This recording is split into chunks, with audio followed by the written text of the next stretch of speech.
Hey y'all, before October ends, let's talk about unmasking ADHD. Now, I got an ADHD diagnosis at the top of this year, and when I tell y'all it was a game changer for my life, it was a game changer. But the crazy thing is, I didn't realize that I actually had the signs of ADHD all along. I just didn't know how to recognize them. So, I'm gonna go through 5 signs that I was dealing with undiagnosed ADHD that I hope can help you recognize if you might be dealing with similar symptoms. And I'm also gonna talk about 5 things I did to deal with that reality once I became aware of it. So, sign number 1, procrastination. Now, listen, I know everybody procrastinates, everybody puts off things that they need to be doing that they know they're supposed to be doing, but there are levels to this. And throughout my life, I have dealt with extreme procrastination. I'm talking, I was known on my college campus for how bad I waited to the last minute to turn in my papers. I'm talking about I was putting out SOS Facebook statuses, asking for prayers, telling people to get Jesus on the main line to help me get either the paper turned in or get an extension. And when I tell you I had to request extensions every single semester in at least one of my classes, if not more. Now, once I got the paper submitted, I would get an A. And that's one of the tricks with ADHD. People are often intelligent and high achievers, and it can get overlooked. But it's not just about the final product you produce, it's about the process you took to get there. So if the process of me getting my homework done looked like I fell asleep without it done because I spent the whole night on Facebook and then I woke up at 3 a.m. to finish it, that process is showing signs of what we call executive dysfunction, and that is what is caused by ADHD. So that's sign number 1, procrastination. Sign number 2, time blindness. Now, time blindness for me throughout my life has looked like I've had a reputation for pretty much being late anywhere I go. I mean, literally, when my boyfriend was meeting one of my friends and asked her, what's one thing that you should know about Bree? She literally said, just always give a 15-minute grace period. Now, this is one of my friends that wasn't a color person because, we run late anyway. But here's the thing, even when it comes to CP time, like even if you're Black and you can dismiss it as cultural or if you're Latino or whatever, there is still a difference in how somebody with ADHD runs late and how it manifests. So one, it manifests as procrastination. You put off getting ready, but not only do you put off getting ready, but you put it off in a way where you didn't estimate how long it would take to do something. Like you're not properly estimating how long it takes to do things, and you don't feel time passing the same way. So it's one thing to just run late on some cultural stuff because you just don't care. But if you're noticing that you're having trouble properly estimating how long things take to do, or actually noticing time passing at the rate that it is, that might be a symptom of time blindness, which is a trait of ADHD. So, number 3, being easily distracted and potentially forgetful is another one. So I know the way that this is manifested for me is literally somebody could be looking me dead in my face. We're having a full-blown conversation, and I have to ask them while I'm looking dead at them what they just said to me.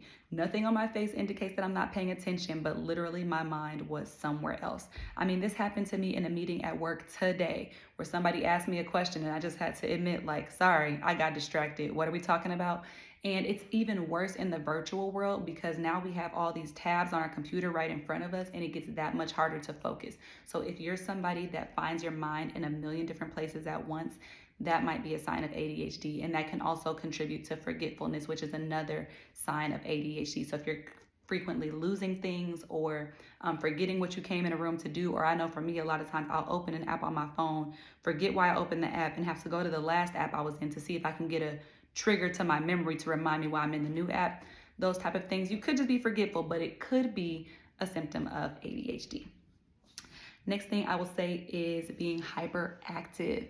And hyperactive is an interesting one because I think that is one of the most stereotypical things people think about when they hear ADHD. But especially for women, and especially for girls, and especially for women as you get older, it might not always manifest the way that you stereotypically think of it, like a little boy bouncing off the walls. I've never been a bouncing off the walls type of a person, but there are certain things that hinted at hyperactivity. For example, constantly tapping my leg. If you look at my leg in a random moment, it might just be tapping just like that on the ground. And I've had people ask me all my life, why is that? Why do you tap your leg like that? And literally, I would just say, I don't know, it's just a habit. People would say, are you nervous? I'd be like, no, I'm not nervous. It's just a habit. And I just accepted it as a quirk of who I am. But I didn't realize like that is a form of hyperactivity. Other ways that hyperactivity has manifested for me is like often fidgeting with my hands or often playing in my hair. I just thought I was a girly girl and I like to play in my hair, but that was a form of fidgeting and a form of hyperactivity. Another thing about hyperactivity is it can manifest in a mental and a personality way. So if you talk a lot, if you talk fast, both of which are true of me, that might be a sign of that hyperactivity and the way that that energy manifests. Another thing, again, is if your mind is always running at 100 miles per minute, or like for me, I don't like to sit still and do anything. Like I don't like to listen to a podcast and just sit down. I'm going to be up cleaning, washing dishes, walking around. I don't even like to exercise, but I will go on a walk listening to something before I will just sit down and listen to it, because I just don't like doing only one thing at once if it's not something that actually requires all of my attention. So those can be traits of hyperactivity that you might see if you're dealing with ADHD. Last but not least, and this is a big one, rejection sensitive dysphoria. When I tell y'all about a year ago, I had never heard of it before, but once I heard of it, it helped me make so much sense of my personality and the type of person I am. Rejection sensitive dysphoria is something that about 70% of people with ADHD experience, and it looks like being extremely sensitive to negative feedback, criticism, or anything that you perceive as rejection. Now, just like procrastination, nobody likes rejection, nobody likes to be criticized. But if you're dealing with RSD, your reactions might be a little bit overboard in reaction to what you're dealing with.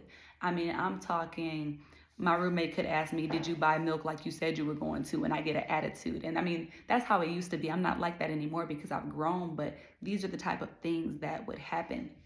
I would get super defensive if I felt like somebody was criticizing me. I would sometimes lash out, and sometimes these things still do happen. So I'm not saying I'm completely over it, but just extremely sensitive. That's what I've always said about myself, is that I'm extremely sensitive, but I didn't really recognize that sensitivity was actually a manifestation of rejection sensitive dysphoria, which often affects people with ADHD. And so if you deal with that at a high level, and I always notice my mom dealt with it too, you might be looking at undiagnosed ADHD. So those are 5 signs that I was dealing with it. Now, what did I do once I started to become aware of that reality? There were a few things. The first thing I had to do was process and shed shame. Now, I didn't just say shed shame, I mean process it. I had to process about a year ago when I first started to like go on a rabbit hole of like Instagram posts that like exposed me to ADHD symptoms and helped me to understand that was something I might be dealing with. I had to process the feeling of something's wrong with me. Something's wrong with my brain. There's a chemical imbalance. Something's wrong with my dopamine transmitters and neurotransmitters and all of this stuff in my brain that causes me to malfunction. Like I shed real tears thinking like, wow, something's wrong with me. And in hindsight, like I had to let myself feel that, you know, a lot of people who are educated and do educating about ADHD will tell you it's a superpower. It's not something wrong with you. And all of those things can be true, but learning that you have something that is literally documented as a disability in the Americans with Disabilities Act and a literally labeled a disorder can cause a lot of shame and feelings of inadequacy. And I had to let myself feel that. But then I did have to shed that, and I had to learn a few things. I had to learn, for one, that being neurodiverse is a gift because there are a lot of strengths that come with having a lot of energy and a lot of attention. One person described ADHD as saying, we don't actually have a deficit of attention, we have an abundance of attention, and we need to figure out how to direct it. And so I've often been asked, how are you able to do so many things so well? Well, that's that high level of drive, that high level of energy that I have. The type of conversationalist that I am, the way that I'm able to even flow on these videos, Johnny on the spot without having to look excessively at my notes, it's because of how fast my mind is able to move. Creativity, energy, there's all types of things that can be upsides to what is called a ADHD, a disorder. So recognizing that it comes with strengths, and then recognizing that it does come with weaknesses, but understanding that everybody has strengths and weaknesses. So when you're dealing with ADHD, You're just dealing with a particular set of strengths and weaknesses, but you're not necessarily dealing with more weaknesses than other people. You just might be strong in areas that other people are weak, and you may be weaker in areas that other people are strong.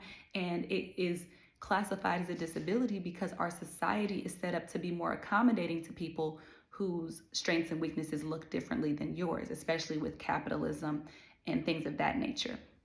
So that was something that I also had to recognize. It's just a particular set of strengths and weaknesses, but just like any other person, I have so many things that are lovable and lovely about me and that make me worth being in relationship with and worth doing life with, and ADHD doesn't take that away. So I had to process and also shed that shame. Another thing I did in response to learning about the fact that I was dealing with ADHD is I grew in self-compassion. I realized that I had been beating myself up my whole life for all of these challenges that I was dealing with, not realizing that I was coping with literally differences in my brain chemistry compared to other people. So all this time that I'm looking at myself procrastinating and struggling to advance in my life goals and thinking that I'm just lazy and undisciplined and poor at time management, I realized oh, I've had an actual thing that's been causing those challenges, and I've been fighting it and overcoming it my whole life, and I've still managed to accomplish the things that I've accomplished to this day. So realizing that honestly I have a lot to be proud of, and I should give myself a little bit more of a break when I noticed, oh, I got distracted in that meeting, or oh, I didn't do that thing when I said I was going to do. Understanding that I was dealing with an actual thing that affects my brain just helped me to grow in self-compassion and to just give myself a little bit of grace and recognize that I'm doing my best. The third thing I did was I sought out evaluation and documentation. It's really important, at least it has been for me, to have a clear diagnosis of what I'm dealing with so that I can be able to best advocate for myself. And so that started with getting a diagnosis. So I just started with looking at my insurance and asking them to send me a list of providers, like psychological service providers that were in network. And I called them places that were often offering things like therapy, but asked them if they also offered ADHD diagnoses. And I found a couple places, picked one, went in for some of the testing. And it was just a few different sessions, and it included IQ testing and testing for things like ADHD, depression, anxiety, social anxiety, I think, and bipolar disorder. And, after they ruled out issues with my IQ or issues with other potential diagnoses, they did diagnose me with ADHD combined type. So that means both inattentive and hyperactive. And that was really confirming for me. It felt very validating. I mean, I had already done all of this research online, mainly Instagram and articles and stuff, but research from people who were are reliable voices and experts in the field. And I began to believe that, no, this is really something that I'm dealing with. And so having that diagnosis is just helps you to not gaslight yourself and know that the way you're experiencing reality is a real thing. And so getting that documentation and evaluation was really important for me. And the next thing I did once I had that, and even before I had that, honestly, once I realized that I was pretty sure that I was dealing with it and I trusted myself on that, I began to request accommodations. At work, this looked like seeing if my job would pay for a program for people with ADHD. I now have an ADHD-friendly task manager called Motion that I use that my job pays for, and it helps schedule my tasks for me because I was having trouble getting things done at work because of the overwhelm of trying to break things down into manageable pieces and know what to do next. And so now I have a task manager where I put in my tasks, I put in the deadline, and it arranges them around my meetings, and it helps me get things done. And so those types of accommodations have been helpful. I requested accommodations on my LSAT. So when I took the LSAT, I got additional time compared to other people. And I know that that's going to help me to perform on that test in a way that really shows my capabilities.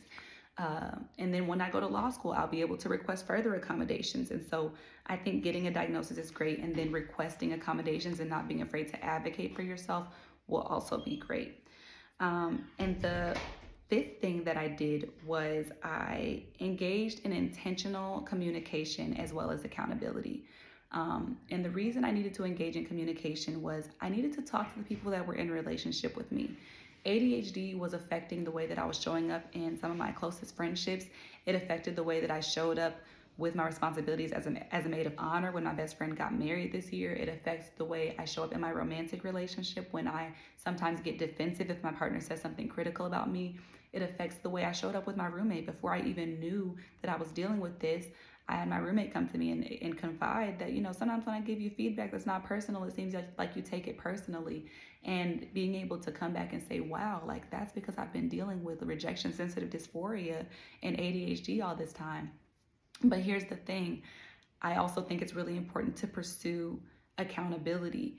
Just because I've learned that I'm dealing with something that causes these challenges doesn't mean I settle for staying in these challenges and forcing the people around me to put up with these things without me trying to do better. So I've put intentional effort into I've invested in programs for people that are dealing with emotional dysregulation or rejection sensitive dysphoria to help me learn how to challenge the stories that are running in my mind when I start to think overly perceive something as rejection or critical, or being able to recognize that critical feedback means that somebody believes in my ability to change. Changing the stories that I tell myself about those things. Like I said, at work, getting a task manager that helps me better stay on top of my responsibilities, rather than just saying, well, I have ADHD, so I can't do it. Like, nah, that's how you lose a job. But speaking of losing a job, I did relinquish a role and a set of responsibilities at my job that was not playing to my strengths. Like, there was a set of responsibilities and a role that I had at work that would require tons of rigidity in terms of this agenda has to go out on this day, and these notes have to go out at this time, and this has to be done this exact timeline, and da-da-da. That was not working for me. Once I got my diagnosis, I was like, I need to relinquish this role. All of the stress that I've been experiencing in this role is because these rigid logistics are not friendly to the way that I'm coping with ADHD right now. Maybe when I grow in these skills down the line, it will be more aligned, but right now it doesn't. And for my own well-being, I'd rather focus on doing things at work that play to my strengths. So yeah, those are the things that I did once I realized that I was dealing with ADHD. Processed and shedded shame, embraced self-compassion, sought documentation and evaluation, requested accommodations, and engaged in intentional communication and accountability. I hope that these things really help somebody who is considering whether they might be dealing with ADHD. The list that I gave of symptoms is truly not exhaustive, but if you follow different pages or start doing research on ADHD, you'll find that there's so many resources out there to better understand this neurodiversity. It's a lot better understood now than it has been in the past. And so I wish anybody watching this the best in your journey of better understanding yourself and building a life that you love, with and beyond ADHD. So yeah, thank you so much. Bye.